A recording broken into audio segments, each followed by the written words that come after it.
He's been working in the prevention field for the past 2 years. He's very passionate about this work and how it entails educating and linking patients to the proper care and the prevention of HIV via the pre-exposure prophylaxis program. He's a graduate of Mercy College in Dobbs Ferry, and he was raised and resides in Westchester County. So we can also give a hand to J.W. Walker.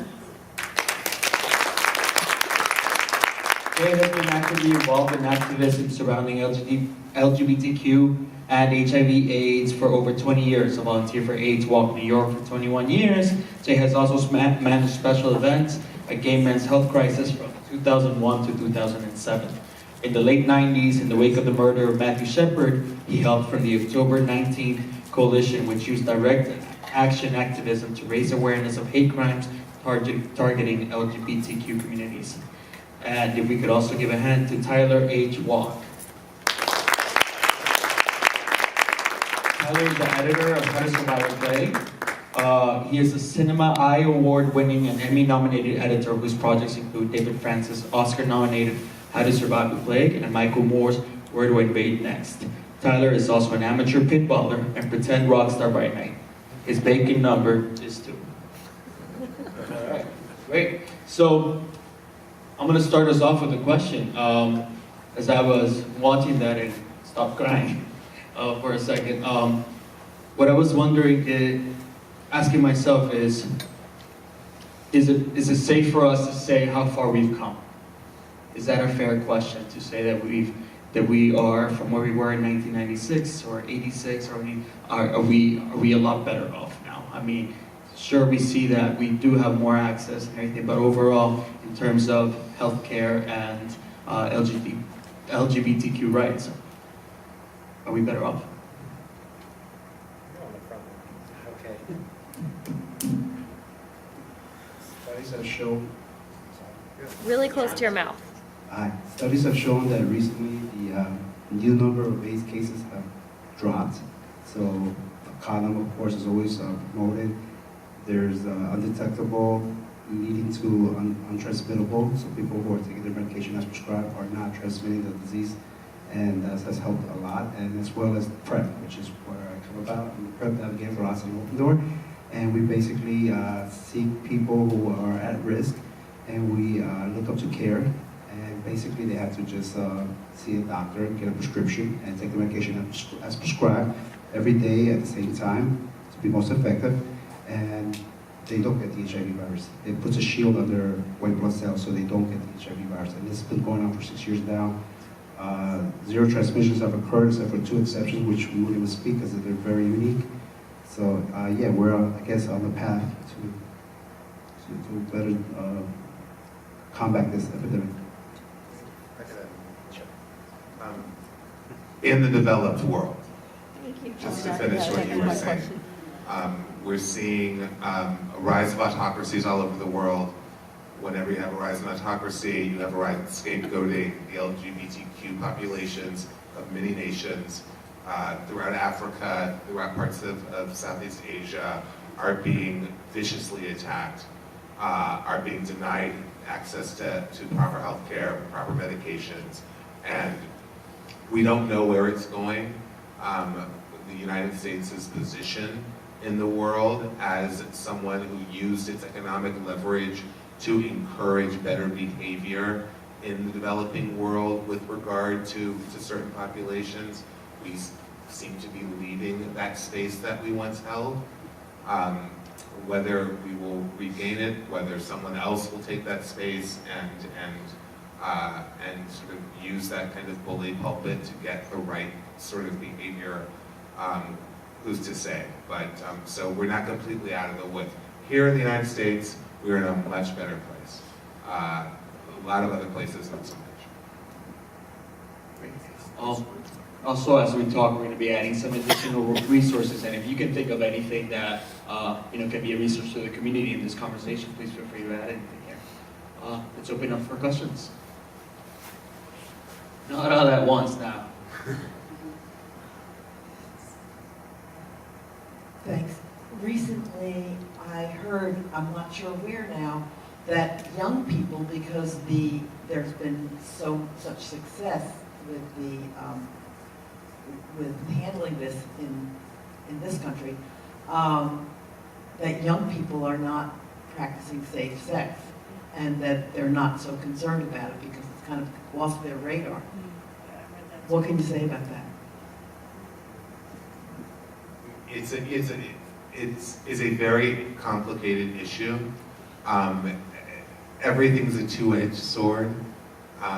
The work that you're doing with PrEP is hugely important, but a lot of the messaging around PrEP, when PrEP was first developed, and that's pre-exposure prophylaxis, that's taking a pill every day so that you are so that it's almost impossible for you to become infected with the HIV virus if you have unprotected sex. That's what PrEP is. You'll hear about PrEP.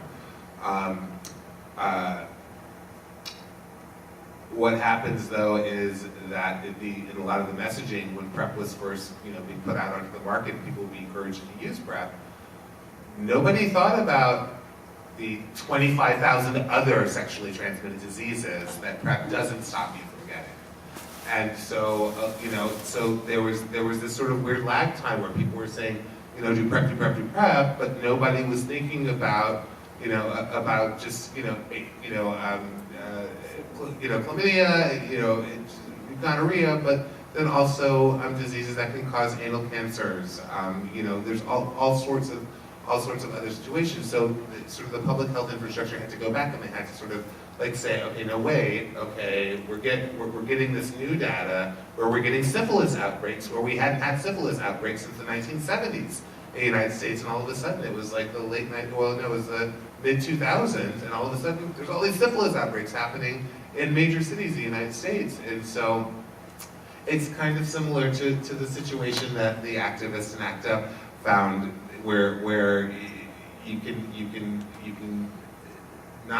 can think through something as far as you possibly can and still miss something, and still miss one key part of the the equation. And so we always have to just keep checking back on ourselves and keep checking back on the work that we're doing, and to not allow ego to color how we're reacting to the circumstances that we find ourselves in as a result of the actions that we take. It was a great thing when people can say, okay, we were doing good, but now there's something wrong. How can we course correct? That's the biggest part. So yes, young people have there have been those issues. I think a lot of the messaging in the public health field has changed to say, yeah, PrEP is really important, but you should really also use a condom because there's a lot of other stuff going on there. Anybody else? I think you'll probably be able to hear me. Can you hear me okay? Got a mic right there next to you. Okay. I want to talk, I'd like to hear your reaction about the group ACT UP.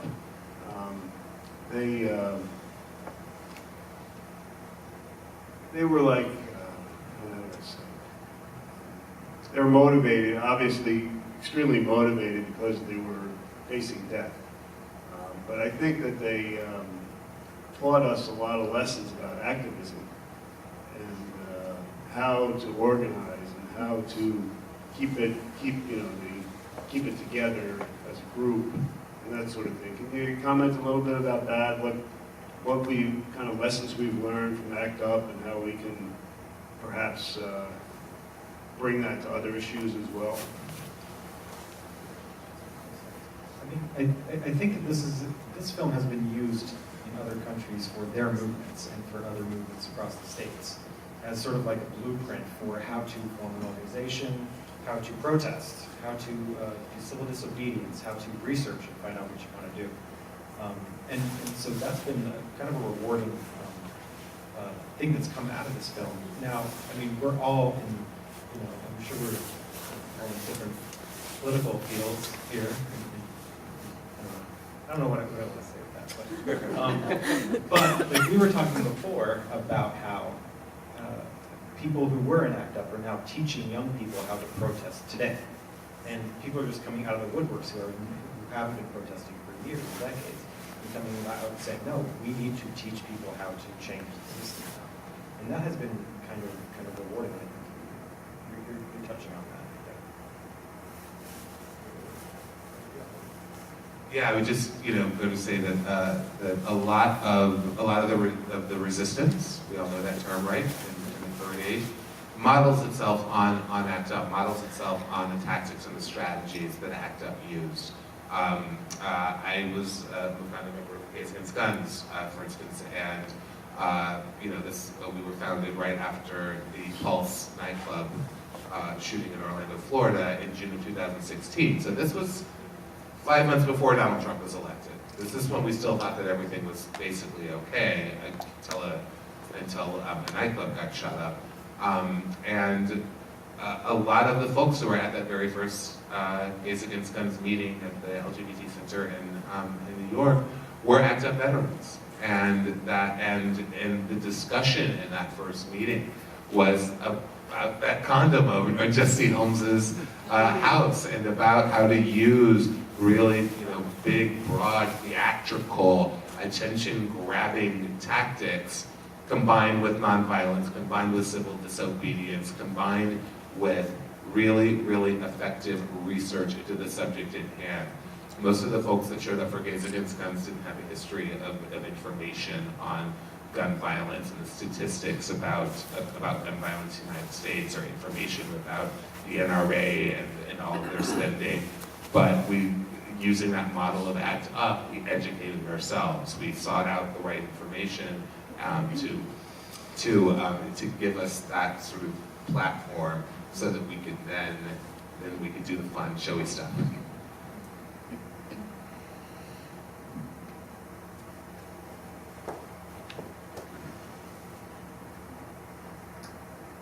Thank you for being here and showing this film. I don't think I realized until tonight I've been an activist for 35 years, so on many issues. But it really hit me what it must be like to have been in a group that didn't have their rights, where people were still in the closet, and having that in addition to the issue they were working with. That really, it got to my heart tonight. Anyway, I'd like to share something, but I'd like to wait because I don't want what I'm going to share to influence my question. I don't know enough about AIDS, but I've heard the name Peter Duesberg. I don't know if the three of you have, and also Gary Null, talk about people he has helped heal through lifestyle. And I know this through cancer, through diabetes. I'm not saying it's the same, but we're seeing. A matter of fact, I just was with Gary Null on a retreat, and he had a film, Curing the Uncurable. And it takes into account our nutrition, our exercise, our lifestyle habits, our spirituality. So I know the frustration, well, there are two separate issues. The frustration of going to a government organization or researchers or funders to help you. But also, and it was actually in the film that's going to be shown next time, Heal, like, where do we empower ourselves? Because when we're asking them to find something, what can we do? And I don't think we had the information then. It's a paradigm that we are taught to go to the doctor and get a pill.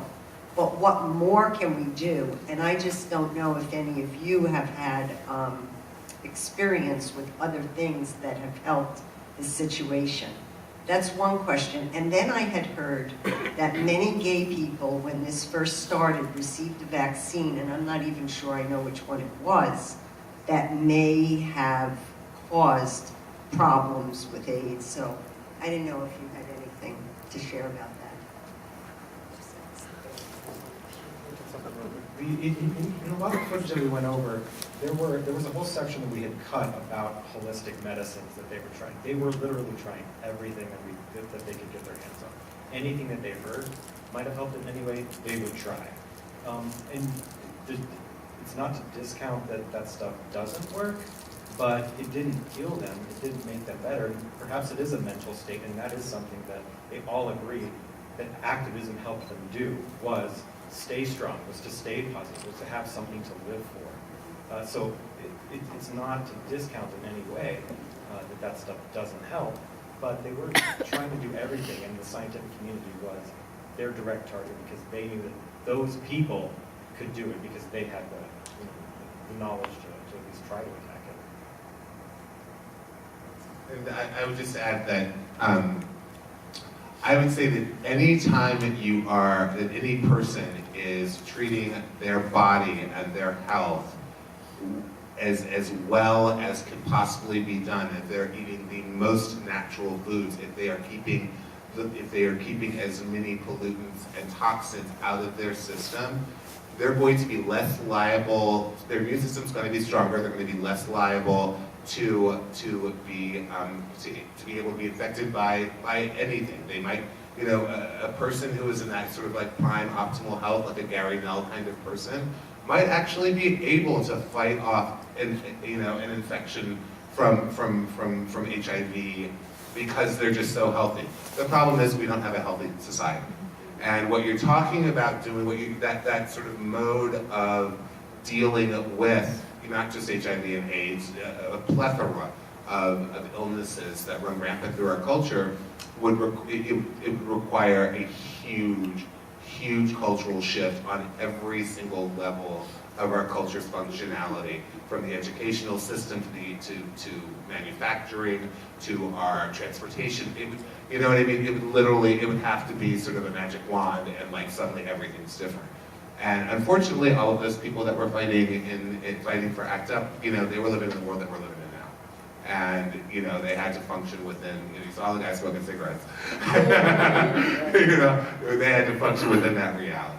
And that's where it goes. But I will personally tell you that I had to leave a job and lost my health insurance and I'm HIV positive, and I've been on medication for 10 years.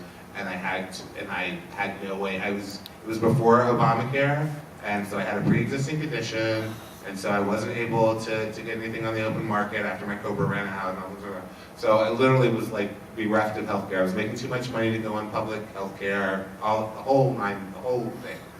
And so I did make a huge lot of lifestyle changes. I did cleanses. I cut certain foods out of my system. I cut sugars out of my system. I ended up losing a lot of weight, and I managed to feel really great for about 9 years on that regimen until I didn't. And when I didn't, it all came rolling back, and I had to go into destitution really in order to be able to get onto a public health plan and get insurance, and and then I worked my way back up. But so it's hard to tell how whether that sort of like wonderful effect of clean living will last forever for somebody that's already infected. I don't know. It's interesting though that you also mentioned the vaccine, and this probably have some. Yeah, exactly. May I have your attention, please? The library will be closing in a half hour. Oh. Please note that the computers will be shutting down in about 15 minutes. Please save all your work. Everybody's safe. No, but every once in a while, every couple of months, there's like, oh wow, someone just got cured from AIDS in the study, or like there's this thing, and most people just kind of sit back and say, yeah, okay. It's always in Russia. Yeah. It would always be in Russia back in the early 90s. You'd hear about some scientist in Russia or some doctor in Russia. Yeah, just with some claim. I know you're talking about a vaccine that made it worse. I'm not really sure about that specific case, though. Two things that I heard at a Lyme disease conference were saunas and castor oil packs. I don't know, I'm just throwing it out there because people try all kinds of things. That they help Lyme. Oh. Yeah, and they were also talking about the fact that the spider I don't know if there's any connection, but that it can hide or something, and to change doses of medications because it helps over time. But the thing I wanted to share, I've been working for 35 years to educate parents and health practitioners on the harm of male circumcision. And one of the things that the groups I work with is really upset about is that instead of condoms in Africa, they've really gone on this all-out thing to circumcise people, saying it's an AIDS preventative, which it is not, which makes people even less likely to use condoms, and condoms are so much cheaper, and plus they don't have all of the the harm. So I don't know if you heard of that in Africa, but I just wanted to share that.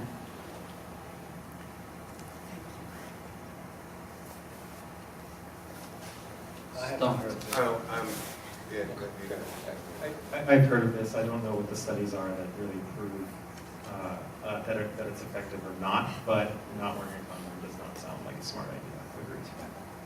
Yeah, and I would just say that the circumcision wars, they're real, they're still going on, they're like nonstop across the globe, nobody knows where it's gonna fall out, but, that didn't sound right. You know, it's especially in Africa, you're dealing with a lot of issues that are all piled up on top of each other. There's a lot of sex negativity. There's a lot of ignorance of correct hygiene. There's a lot of things that pile up on each other and end up affecting any kind of result of any kind of study.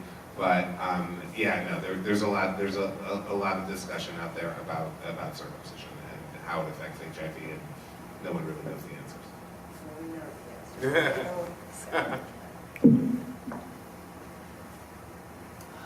I may add, the only thing I've heard about circumcisions is that the once it's cut off, the penis is not as is more solid. Therefore, the transmissions of STDs can be prevented a little better. But that's about it. That's all I've heard. They still need condoms. So. Yeah, condoms is highly recommended.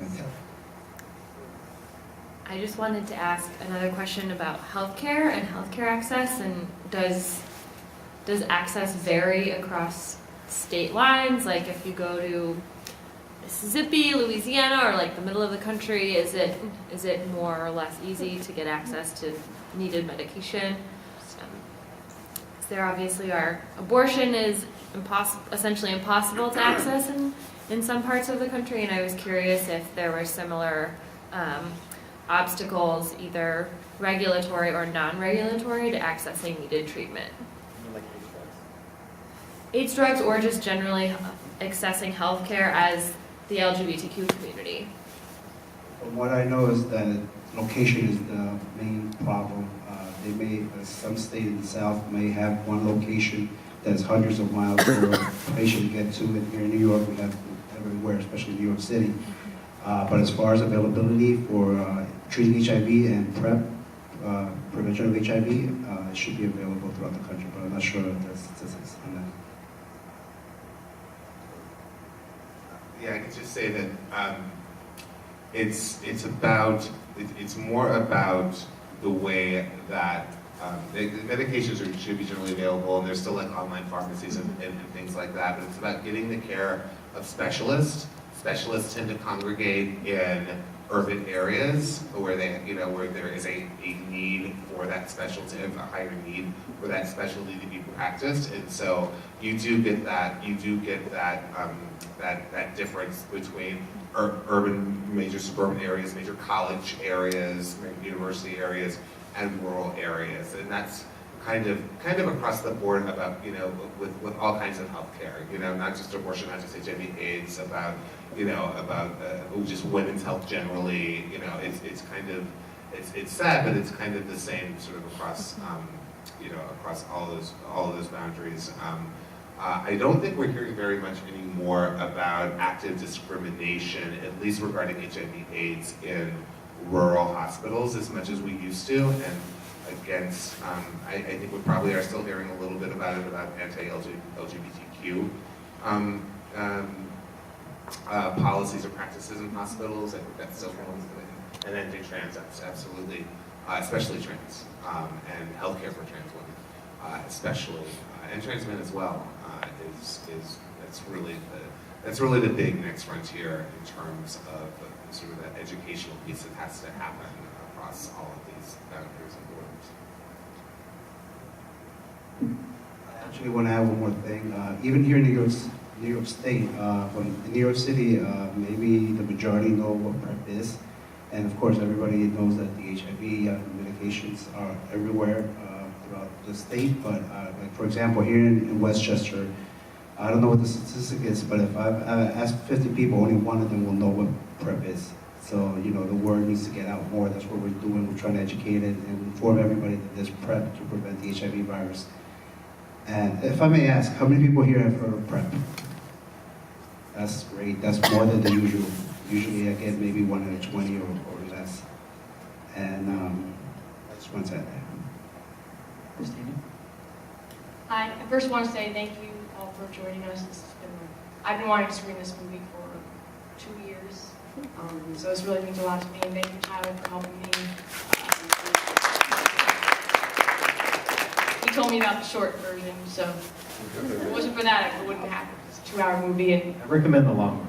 I was just going to There are say, some other cool moments. if you haven't seen the longer version, you should definitely maybe take like a week off and watch the longer version. It might be on Netflix.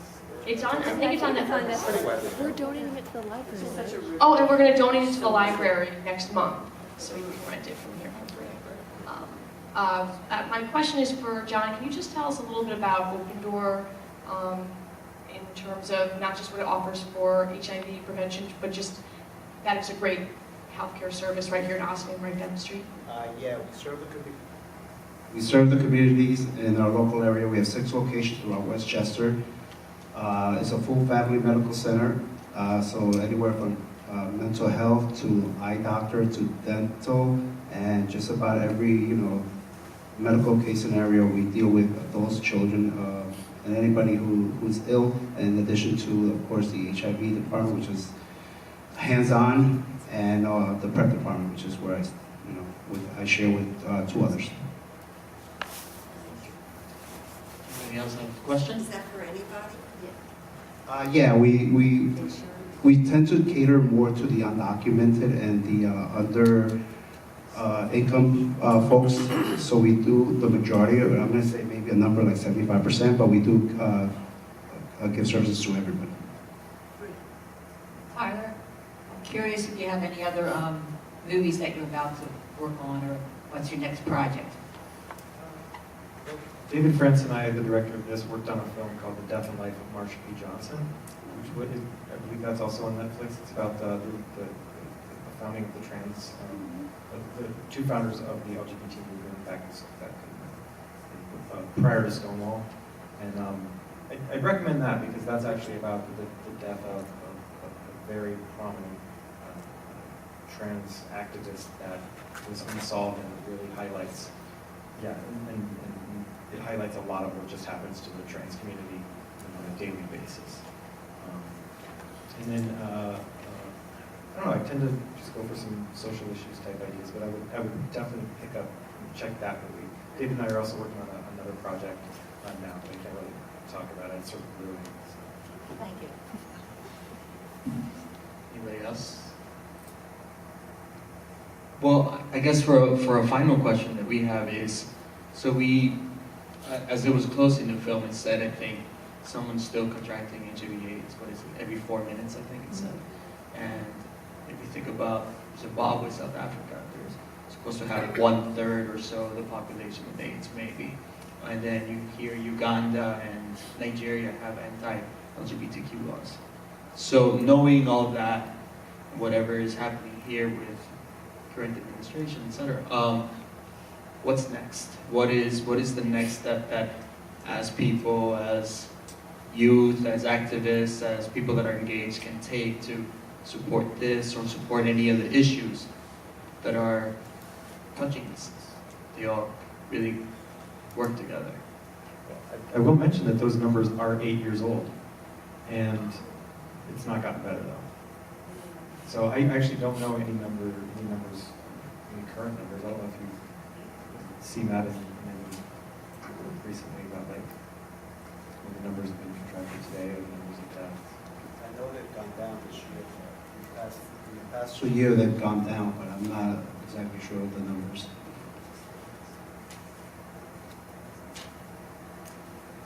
And I'd say, as far as facing, this sort of hellscape that we have that seems to be developing globally in this country, the best thing that folks can do is to get involved and to get educated, and to to just take that step forward. The one thing that I've seen intersectionality has become, and not intersectionality from an academic perspective or from a conversational perspective, but intersectionality from an activist perspective.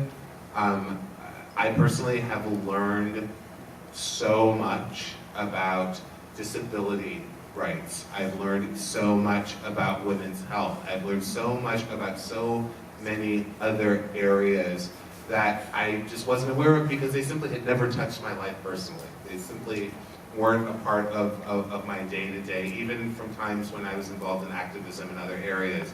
They weren't. What we've seen occur, at least in this country, and I think I see it happening with everything that I'm reading and the people that I'm communicating with in other countries, is that folks are really understanding the need to come together, to learn about each other's issues, to accept that we're not always going to disagree on, we're not always going to agree on everything, but it's really important that we know as much as we can about what our fellow human beings are going through, and that we extend empathy and sympathy and caring and loving to people that are capable of doing the same. I think that's the real key right now. Is just it's just to come together. It's just to come together and hope for a better world.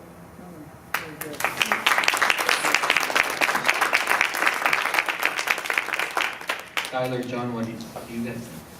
What's next? Sorry, I was just gonna say, anybody that can benefit from PrEP, we have flyers outside. It may not be for you, but you could definitely pass that information over to someone, get a little more information, get them informed about the prevention of the HIV virus, PrEP. Okay, they're out in the hallway. I don't know what's next. Well, thank you guys so much for being here, and thank you so much for the work you do, whether it's educating us or supporting us. It's incredibly important, and we appreciate it. And thank you for being here today. Thank you all for being here, and see you all on January 17th.